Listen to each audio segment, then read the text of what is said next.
Hello everyone, my name is Sue McLagan and I'm a GRE instructor.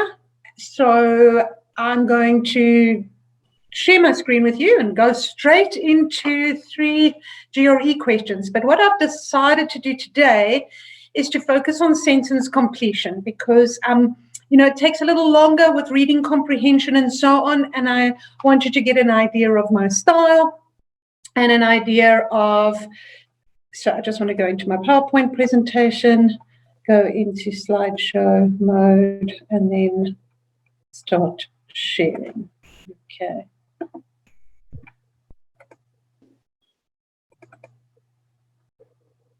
No, that's not what I want to do.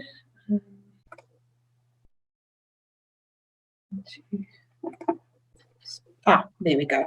Okay, so hopefully everyone can see my screen. And I'm going to go into presentation mode. So if anyone can't hear me or see my screen, can you just let me know? Yes, okay. We can see. Awesome. All right. So what I'm going to focus on here is sentence completion because it's so important for GRE to have a strong vocabulary. Now, many of us can speak English fluently. English, you read avidly, you've been preparing, but the thing is there's specific vocabulary that the GRE needs you to know. It's very much in terms of academic language, in terms of writing a master's thesis, a PhD thesis, and so on. So very important that you spend a lot of time building your vocabulary, using vocabulary apps, reading. You can't get enough reading in. For verbal, reading is imperative because reading also builds your critical thinking skills.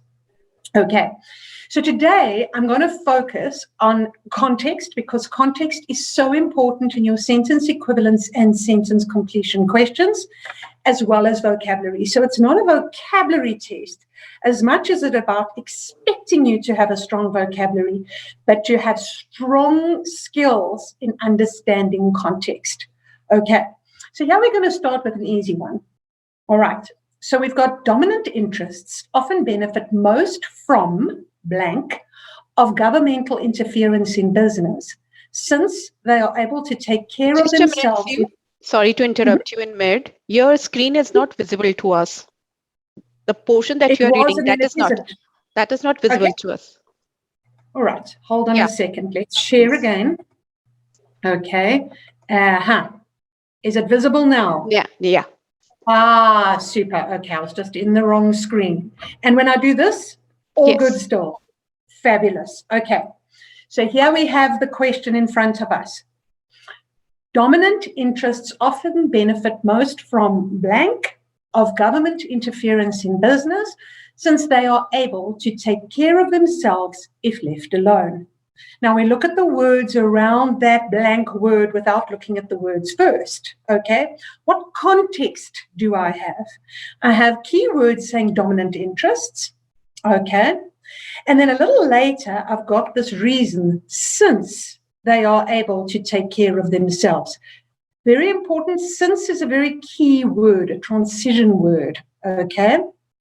And if it's since, it means they are able to take care of themselves if left alone. So we want this left alone, take caring of yourselves if you're left alone. What do you need then? You need minimal government interference in business.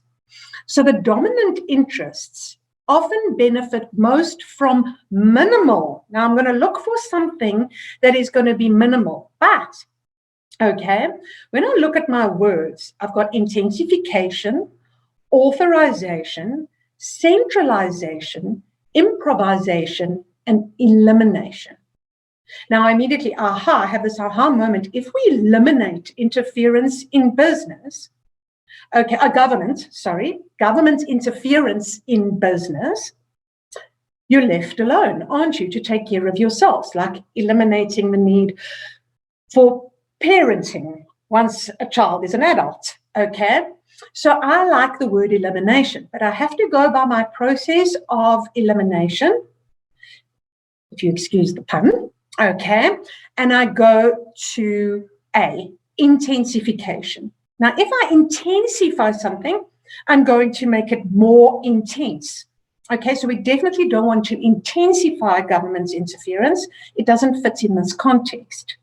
We don't want to authorize it, okay, because that goes against leaving you alone. We also don't want to centralize, okay, because when you centralize government interference, you're actually giving the government even more power, but you're still legitimizing interference. So centralizing it means you're condoning interference, and improvisation is actually, the word doesn't fit, okay, in this context at all. It wouldn't fit in this sentence, but the meaning also doesn't fit. When you improvise, you are putting something in the place of, okay, so you want to put something in the place of government interference, okay, but you want to improvise it. So you want to do something other with that government interference. You don't want to do something other than government interference, okay, or model it in a different way. You want it gone so that people can take care of themselves. So now I'm happy with that word elimination. So the takeaways from this, keywords, look at your keywords, look at the words surrounding. Think of something you think would fit there in terms of the context and the meaning, and then see if there's a word that is similar. Sometimes you might even hit the jackpot and get the right word yourself, okay? This is easier with easy questions. Easier questions should take you a shorter period of time to do, okay? Here it's why this one is classified as easy, very easy to spot the key words, easy to eliminate the ones that don't fit, okay? Now we're going to go to the next one, a harder sentence completion question, okay? Now, what will make questions harder? It's sometimes just subtle increments of difficulty. They take us a little longer to do, maybe because of the more advanced vocabulary required. Words are more difficult. Words that are similar but aren't actually synonyms, or words that could be confused with one another, okay, will be in the answer stream. So let's have a look at it. It comes as no surprise that society have codes of behavior. Societies have codes of behavior. The character of the codes, on the other hand, can often be. Now I've got my word that tells me, that phrase that tells me that something, that gives me a clue, that on the other hand. So it comes as no surprise that societies have codes of behavior, but on the other hand means but. Hand one, hand two, okay, but the character of the codes, okay. So now I'm going to look for something that it comes as no surprise as codes of behavior, but something that is maybe more surprising. A word that goes with something that is more surprising. So it comes as no surprise that societies have codes of behavior. The character of the codes, on the other hand, can often be, now I go by this process of elimination, predictable. What is no surprise? No surprise is predictable. I'm looking for something that is on the other hand. So the character of the codes is not as predictable as societies having codes of behavior. So I can eliminate A because I'm looking for something not as predictable. Not predictable. Okay. Then I go to B and I see can often be unexpected. Okay. So now unexpected goes along with not so predictable. Okay. So I park it and I think, well, it's a possibility. I go to C. Can often be admirable. Now, in GRE, we are pedantic. Okay, if we say no surprise and we're looking for a word that means the opposite, we want the opposite of no surprise. The opposite of no surprise is not admirable. Okay, it's something that is expected. Unexpected is the opposite of expected. So the character of the codes can be unexpected. Okay, the codes of behavior is expected. So that still fits. Admirable is not there. Now, remember, you are not And this is what makes this question slightly harder. You might think, but yes, it is admirable. The character of the codes can be admirable, but how do you know? Some could be admirable, others not. Take your own thinking about codes out of it, okay? Now, often people say, oh, we know that, but it's so subtle. Often the kind of question they give you taps into your own thinking about something and your own emotions, your own reasoning around these things comes into it, okay? So maybe you work with codes yourself and you believe that the character of codes are admirable, for example, okay? Try to always look, don't just try, okay, at the context of the sentence right in front of you. Don't bring anything that's out of scope into the sentence, okay? So I'm ruling out admirable. I go down to explicit, okay? Explicit is right along the lines of predictable, okay? It doesn't mean the same thing, okay? But what it would mean is they clearly stated. Explicit means clearly stated. Predictable obviously means easy to predict. I'll get to a question, okay? Maybe I should have a look at that now. Oh, okay. If you would like to type in a question, by all means do, okay? And I will address the question once I'm finished with what I'm saying, okay? So I've ruled out predictable. I've parked unexpected, I've ruled out admirable, and I'm going to rule out explicit. Okay.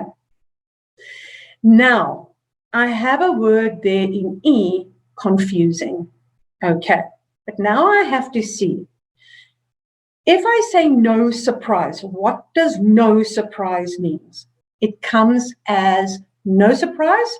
Synonym for no surprise would be predictable. Okay. So it is predictable that societies have codes of behavior. The character on the codes, on the other hand, can often be unexpected. Okay. If something is clear, if something is predictable or something is quite explicit, the codes of behavior, okay, it doesn't necessarily mean that on the other hand, they're confusing. Okay. It's more that they are unexpected. And if they are unexpected, they could be confusing, they could be understandable, but they're more unexpected. So I go for unexpected. Okay. So was there a question on that one? Okay. All I'm seeing right now is just somebody saying hello. Okay. So if you'd like to type, what you'd like in there, by all means, go ahead.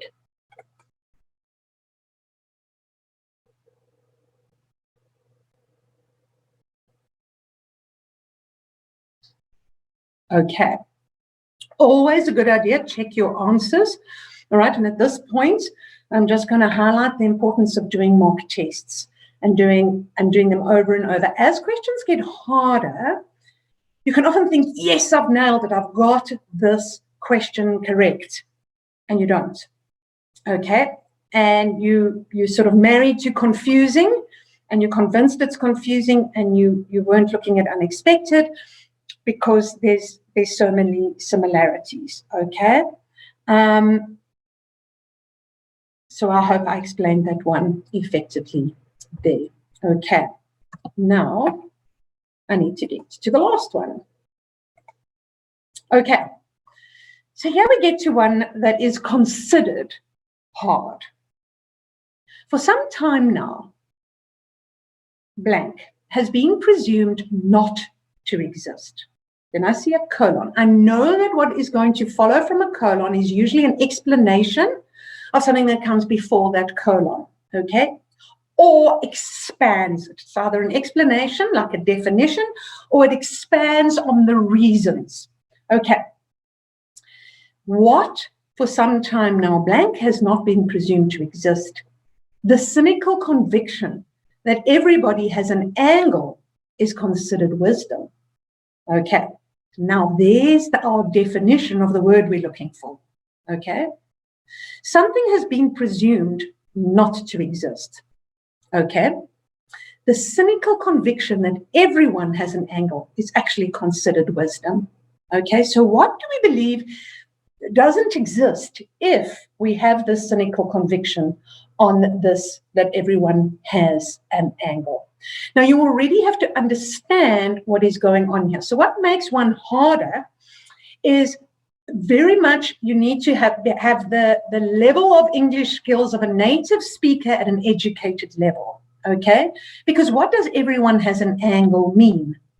Everyone has an angle is a cynical term, okay? If you have an angle, it means that in some ways, everyone has their price, okay? Everyone is capable of being a little bit of a con artist, okay? But maybe not that extreme. The angle is an agenda, okay? So if everyone has an angle, somebody's trying to come in from an angle, from the side, okay? And not be honest up front, maybe an agenda, okay? So what would exist? Rationality, flexibility, diffidence, disinterestedness, or insincerity. Okay. We now want something. It can't be insincerity because that's what we're basically saying. What wouldn't exist, okay, for us to have the cynical conviction? Rationality, flexibility, diffidence, or disinterestedness. Now you can see here too, vocabulary a little more advanced. You need to understand what diffidence means, okay? So diffidence is respect, okay? For sometimes now, respect, if we don't put diffidence in, okay, has been presumed not to exist. The cynical conviction that everyone has an angle is considered wisdom. Does that fit? Okay. Rationality. If you have an angle, remember, if you have good reasoning abilities, you can still be evil, okay? You can be an evil person with good rationality, okay? You can have an angle. The more rational you are about getting your agenda across, the easier you're going to find it to get it across and to manipulate others, okay? Reason is not synonymous with good. Okay, you can have good reasoning abilities and good sound rationality. If you're flexible, okay, that wouldn't go along with it, would it? For some time now, being flexible, flexibility has presumed not to exist. Okay, it's considered wisdom that everyone has an angle. You can be flexible and have an angle. So let's go to disinterestedness. Okay, now there's a difference between being uninterested and disinterested in something. Now, that's where it's also very important that you understand your vocabulary. Disinterested is indifferent, okay? You're neutral. You're neither here nor there. It's not a topic that interests you. Uninterested means I'm not interested in the topic. It does not interest me at all. Disinterestedness is I'm neutral. Subtle difference, but a difference still, okay? Now, again, would this mean that having an angle is wisdom because you're neutral about some things, because you're just not interested in something? Well, it's not that you're not interested. Remember, you are indifferent to something. So I wouldn't say that fits, okay? And insincerity is exactly what they're busy saying here. They're saying people are insincere. They have an angle. They're not coming and they're not being transparent. So insincerity, if we put it in there, wouldn't fit because we want to say why it's presumed not to exist. So insincerity doesn't exist because everyone has an angle. No. Diffidence, respect for others. Okay? Because if you have respect for others, if you also look up to authority, okay, you would in all likelihood be honest about it. So diffidence would be the word that fits, okay. So what I wanted to do here was give you an idea of how I approach my classes, okay? Use something that is easy to explain in terms of how I go about it, okay? And work you from an easy to a hard question to show you the differences. An easy one is usually incredibly straightforward, even though you need a strong vocabulary and you have to see things in context. The GRE is testing your ability to see context, because context is a part of good critical thinking, okay? It's a building block of it. A lot of the time why people get answers wrong is obviously because it's contextual. The other times it's because they don't understand the meanings of words. But the meanings of words are the building block into context. You have to have both. If you have a strong vocabulary, which most people who can't understand context wouldn't have anyway, but if you're a good rote learner, you could have a strong vocabulary, but you're using the words in the wrong ways, in the wrong contexts. Okay, either because you're putting them in the wrong place, what we call a malapropism, okay, or you would choose a word like insincerity because you mistakenly believe that you need to define insincerity. You need to define why insincerity does not exist. So hopefully you've seen that the hard question was very different to the easy question. In this one was really straightforward. You could figure out what's going on much quicker than this one. And when I say much quicker, I mean 5 seconds. Remember, GRE, you have 1 minute per question in the verbal, okay? You want in your easy ones for your sentence equivalence and your sentence completion to do them in around 35 to 40 seconds. So you've got a few extra seconds for your harder ones. Okay. Any questions?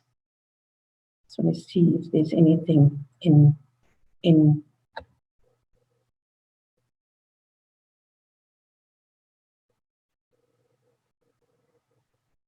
I thought there may be some questions that come up. Okay, so in this particular one, I'll just take you through it again, okay? More straightforward, still a strong vocabulary required. You want to go by process of elimination. Make sure you can eliminate. You start with A, work your way down, okay? And see, can I eliminate A? If you can, eliminate it. B, eliminate. C, eliminate. D, eliminate. Aha, the word is elimination. If you don't feel you can eliminate something, park it and then deliberate between the two. Always remember you want a word that fits exactly, not something that's kind of related. Okay. Same one with the next one. We looked at those keywords, the no surprise. What do we mean by no surprise? We mean that it's predictable. So it can't be predictable here because we want the opposite, because we want on the other hand. On the other hand is synonymous with but, yet, however, on the other hand. See the importance of looking at the sentence as a whole. The GRE in verbal is going to test your ability to pay attention to detail and see the big picture. Take away to business, take away to doing a master's or a PhD in your field, okay? You need good reasoning abilities. You need to think on your feet. You need to be somebody that can be challenged and can challenge, okay? So you need to be somebody that can think pretty quickly, can see things in context, okay? And so forth. So very important to understand that you need to be a problem solver. So they're testing your problem solving abilities as well. Seeing things in context, seeing that big picture, paying attention to the details, like those words in between, but looking at the sentence as a whole. And then in a more difficult one, much more advanced vocabulary. We won't use diffidence in our daily vocabulary as much as, for example, we could use predictable or unexpected.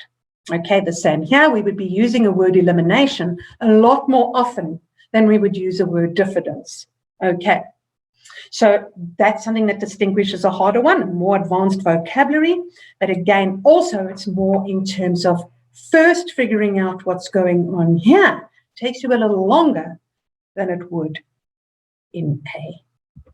Okay, super. So from my perspective, I'm then done. I wanted to leave a few minutes for some questions, but I don't think we have any.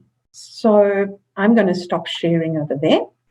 Anju, I'm done. So if Shimon is ready, I'll hand over to Shimon. Yeah. Thank you, Shimon. Okay. Thank you so much, Sue. Pleasure. Thank you. Yeah.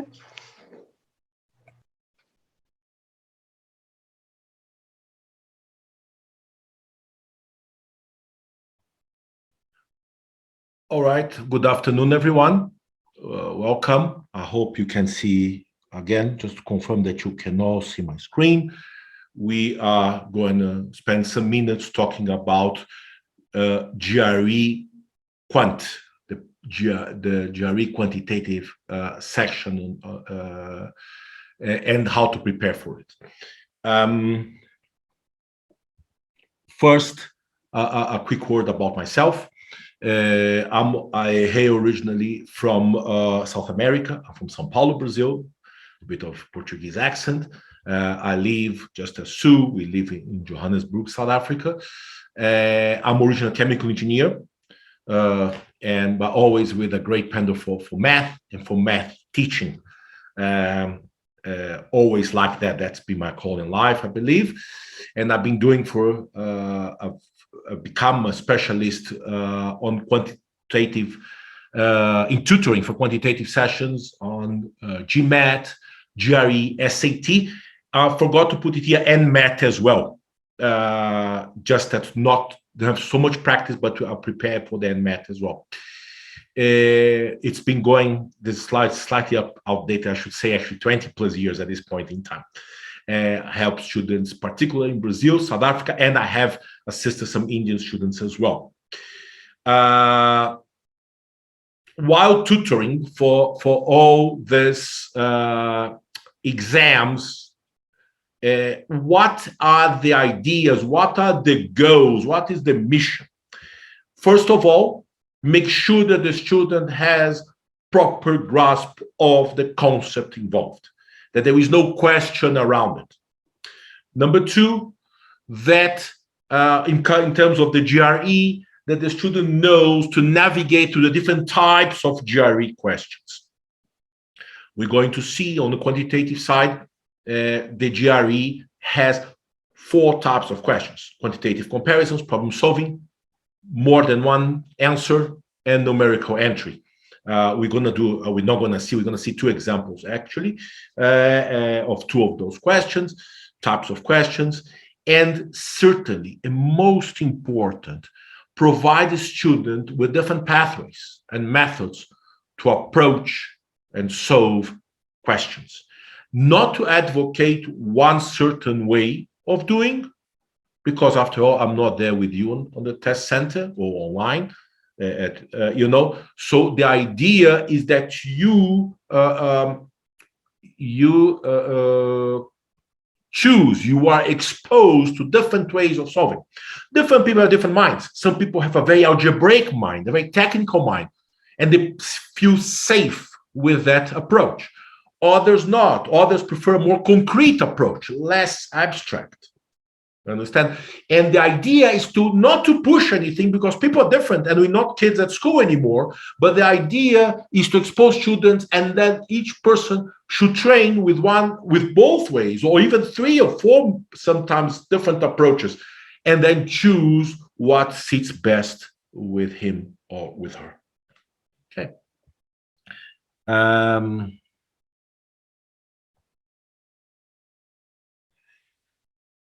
Okay.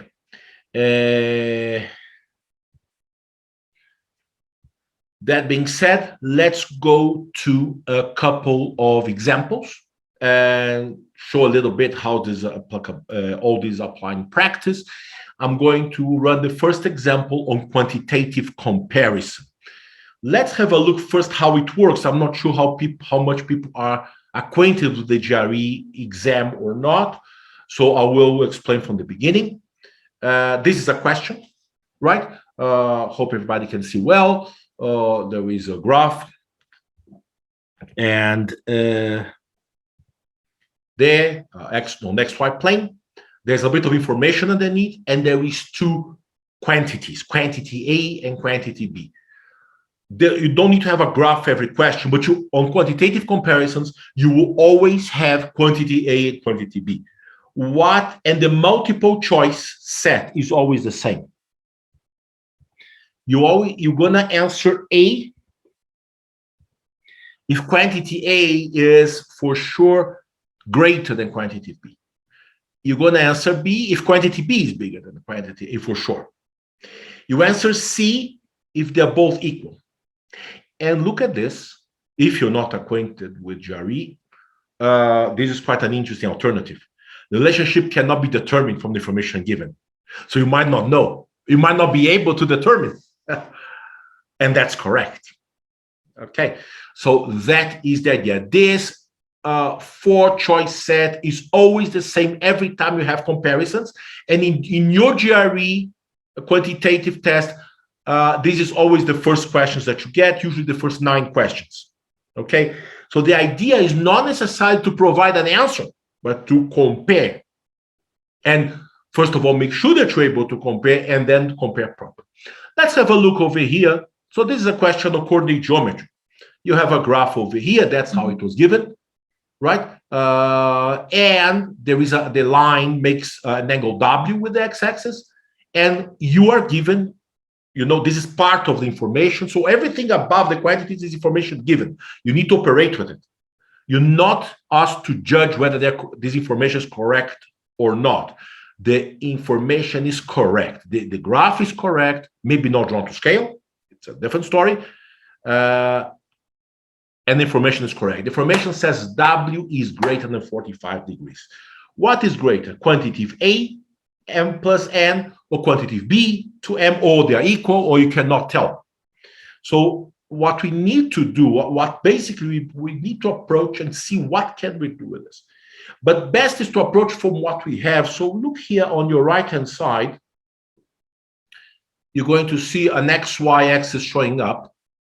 And again, one interesting point on GRE and the GMAT, where I SAT, all the tests I tutor for, I always give the same kind of warning that when it comes to geometry, don't trust that things are drawn to scale unless you're told so. This angle here looks 45 to me, but it's not. It's not. I trust what I'm told. I'm told the W is greater than 40. What is the W is greater than 45 degrees? So I decided to draw again this line a little bit more slanted, right, with a greater slope, right? So and here comes our point MN. So what do we have here? We have M, the X coordinate, and we have N, the Y coordinate. It's clear from a slope greater than 45, you can prove algebraically as well, that the conclusion of all this is that for sure M is less than N, right? Because it's too steep. You can see that for a certain amount of M on the x-axis, the N is a lot bigger. Well, not a lot bigger, but bigger. Okay, that's our conclusion. Now to the question. The question says, quantity A, I have M plus N.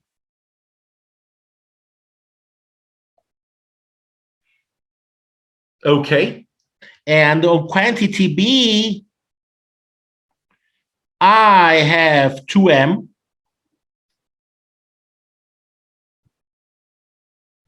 which is equal to what? Make it similar, make it comparable. So 2M is M plus N.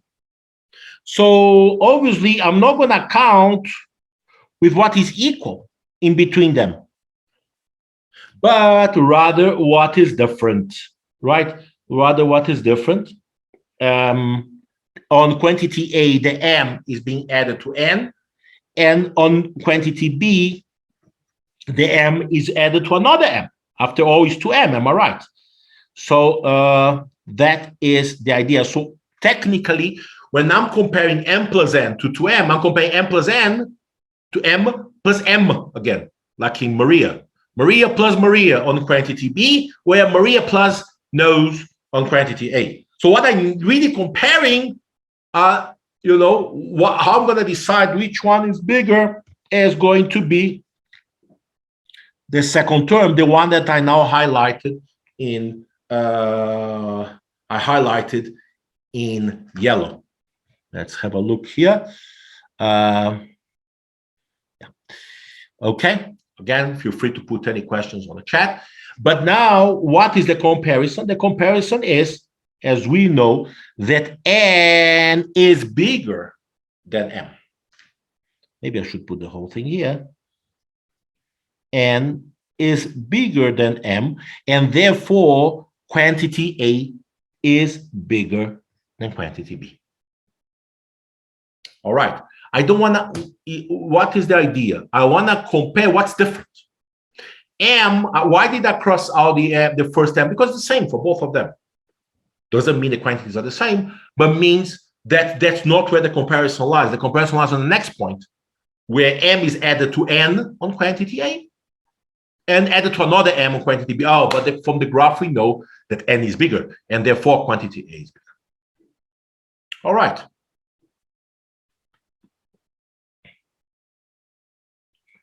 Quantitative comparisons could feature questions on all types, or all parts of the syllabus, I mean, and geometry and interpretation and algebra, arithmetic, and but the style is always the same. Are you able to compare? If you can't tell me which one is bigger, they can be equal, and also you might not be able to do it. Example number 2, problem solving. Problem solving will be a kind of question where you are given a question and you have 5 alternatives of which one is correct. The idea here, most importantly, is not to waste time. Look at this question. If x plus 1 over x is square root of 40 and x is greater than 1, what's the value of x minus 1 over x? This is not this is an interesting question. Let's have a look. First of all, very important is to set up, right? So I have x plus 1 over x equals to square root of 40. Oops, sorry, a little bit better. Let's do a little bit better this. Yeah. And then the question is asking, is very important to put the question together. The question is asking x minus 1 over x. What's the value of this? Now, my question, are they asking for x? They aren't. They don't give direct information about x, nor they're asking the value of x. So can you solve for x? You can. But it should be buzzing in your ear that perhaps is a waste of time. And because time is limited, if I could, I would actually show how to solve for x and then put back insert back on x minus 1 over x and get the answer. But I'm not going to do that because we don't have time. The idea is to have an insight. This is not an easy question, but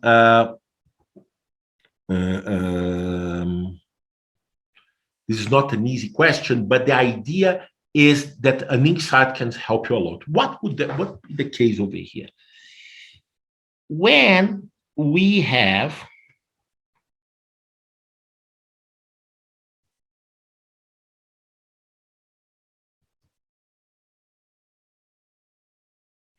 x plus 1 over x equals to square root of 40, we can, and perhaps the great insight over here would be to square both sides. If someone gets the answer before, I want to share with us, feel free to do so. We have this. Why am I doing this? Because there is a similarity between what I'm asked and what I'm given. And then also I take away the root of 40. Now, what do I have? Are we ready? Let's do. So we have x squared plus 2 times x times 1 over x plus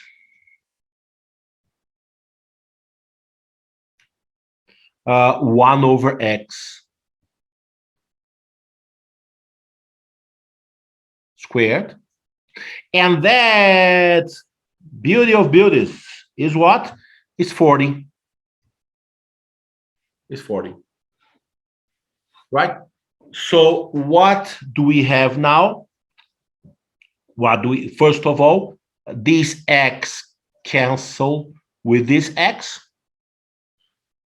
And can I cancel it? Usually I can't, because I'm afraid I'm dividing by 0, but not in such case, because we are told on the question that x is greater than 1. So I'm not worried anymore.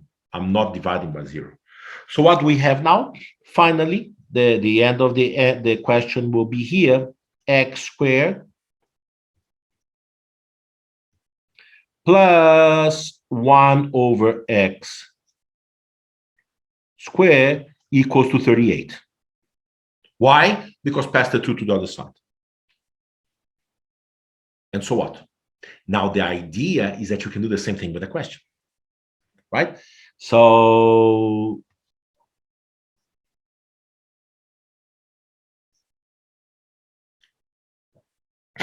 now the question is asking for x minus 1 over x. But what is that? That is, this squared is going to be what? Square it. Why? To get the same stuff that you got on the previous question. No, on the previous part. What is that? But let's just do together. This will be x squared plus 2 times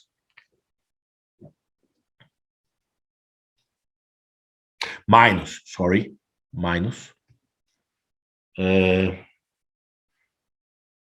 times x times 1 over x plus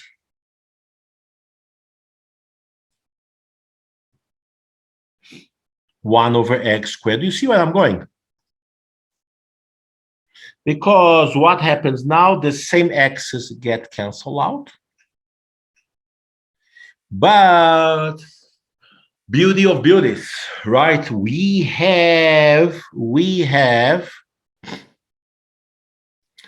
know how much this is. This is x squared plus 1 over x squared, and that is going to be equal, as we saw, and that's why I'm repeating the column, equals to 38. So the conclusion here is that x minus 1 over x squared will be equal to 38 minus 2. Hope everybody's with me. 38 minus 2, which equals to 36. Now, careful.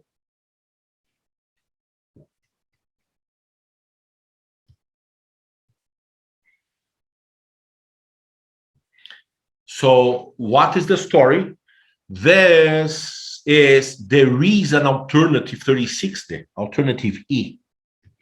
However, that's not the right one, because we don't want x. First of all, it's not going to be negative, but well, there's no alternate, no negative answer, but the correct answer over here will be that the value of x minus 1 over x will be square root of 36, which equals 6. Okay, and alternative C is the correct one. I believe the great takeaway here is to see that to not to go after x. You can calculate, you'll be able to do it, and you can get it right, but it takes time. And it's unnecessary because no one actually has asked, and no one really matters about it. No one, the idea is, can you get the answer? Okay, so this is a problem-solving question. Any questions? All right. To conclude, just some tips regarding GRE quantitative. You are allowed a calculator. You have their inbuilt their embedded calculator, but use it sparingly. I'm not telling you not to use it at all, but use it sparingly because that slows you down. For simple sums, you should avoid and use mental math instead. What do I mean by mental math? Decimal value of fractions. You should know that a quarter is 0.25, a simple example. But even that 1.7 is 0.14. Vice versa.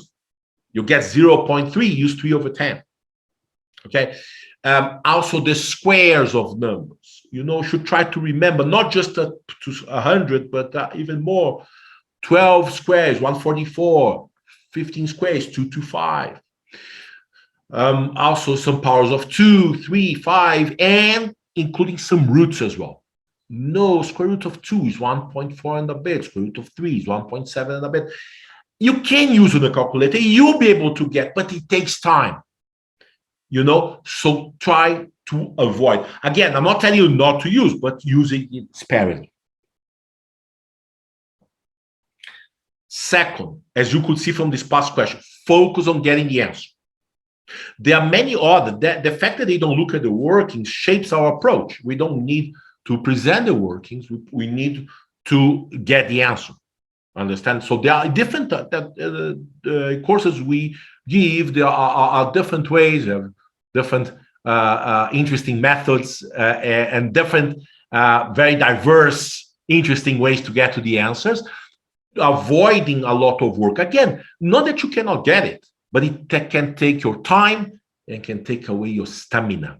It's a pity. This example you just saw is a little bit of the story. Understand what do we really need? We need x minus 1 over x, not the value of x itself. One rule of thumb: GRE questions are meant to be straightforward. Yeah, they might need calculation and so on, but you should be able to answer most of them in less than 2 minutes. And famous dilemma, famous balance, accuracy versus spacing. You need to be accurate. You can't get them wrong, but you need to be mindful of the time allowance that you've got. And therefore, one interesting idea here is to flag the system allows you to flag the questions having difficulty with and skip. Try to pursue the ones that you are more comfortable with, understand, and do them, and then you come to the hard ones after all. On that quest, I want to say, usually most students find questions with graph interpretation the easiest ones. Most of the time they are towards the end of the session, but usually those ones are most graph interpretation are more straightforward. Some, not all of them, some of them. So that could be I'm not saying to start with them, but to be to acknowledge, to know, be aware that those are part of what should be usually the easiest ones. Okay. Those are some ideas behind GRE Quant. Finally, I want to just add some resources that are useful. There's more than this, just an idea. both Sue and I believe a lot in starting with official materials. So one idea to start is GRE quantitative, good basic math review for those who need, practice with different parts of the program, and train quantitative drills where you can just simulate a quantitative drill alone without a verbal. You have the GRE official guide. They train different types of questions separately. You can go separate to quantitative comparisons or to problem solving, or 2 or more answers are right, and so on. And also you have full tests over there. What I think though is that the level of these tests is not so high. Some questions are hard, but the level is not so high. So that's why there is a quest sometimes to train something harder to make sure that your score goes higher, that you're ready to boost your score as well, bring it to a higher place. So a couple of places would be the website itself, or mock tests, as Sue mentioned before. And the idea is to simulate full tests. The one test is untimed, which is good to start off with, and then afterwards timing, because that's of essence. The GRE is quite an intensive test. You're going to have at least 2 sessions of quantitative, sessions of verbal, and there's a 5th session that you don't know what it is. So it's important to test, to simulate, and make sure that you have the concentration. Another place that you might be acquainted with, GRE Prep Club, great database of questions. Not all of them are official guide. We advocate that you should start with questions that have been there once before, and then go for all the questions. And you can also simulate full tests. All right, that is what I wanted to say. Is there any questions? Anyone want to ask anything? Okay. So with that, I'd like to conclude, and again, remain available for any questions. Otherwise, want to just thanks everyone for attending. Andrew, I concluded my part.